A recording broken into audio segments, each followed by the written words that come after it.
നമ്മുടെ വീട്ടിൽ ഏത്തവാഴ ഉണ്ടായിട്ടുണ്ടേ. ഞാൻ നോക്കിയപ്പോൾ അപ്പച്ചൻ ഇതെല്ലാം ചാക്കും കൊണ്ട് മൂടിയിട്ടേക്കുക. അപ്പം നമുക്ക് അപ്പച്ചനോട് തന്നെ ചോദിക്കരുത് എന്തിനാ അവിടെ ചാക്കും കൊണ്ട് ഇങ്ങനെ മൂടിയിട്ടേക്കുന്നത്. അപ്പച്ചനോട് നിൽപ്പുണ്ടേ.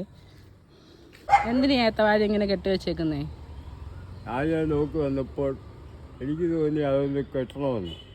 എന്തിനാ അങ്ങനെ കെട്ടുന്നത്? ആരുടെ നോട്ടം കെട്ടായിരിക്കും. ആരെങ്കിലും ഇവിടെ വന്ന് നോക്കിയോ? ആരെങ്കിലും ഇവിടെ നോക്കി. ആരാ നോക്കിയേ? ഒരാളെ വന്ന് നോക്കി.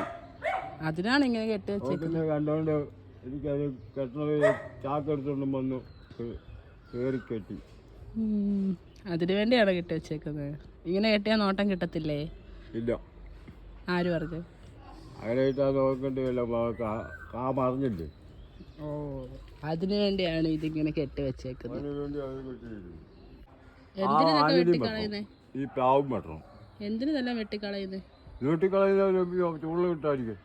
എന്നാലും ഇവിടെ അവിടെ ഒരു വാഴ വെക്കാം. ആ വാഴ അത് വെട്ടിക്കഴിഞ്ഞാൽ അവിടെ വീട് ചുറ്റും ഇപ്പൊ വാഴയായി. ഇനി എന്തോരം വാഴ വെക്കാഞ്ഞിട്ടാണ്? ഇവിടെ ഒരെണ്ണം വെക്കാം, അവിടെ ഒരെണ്ണം.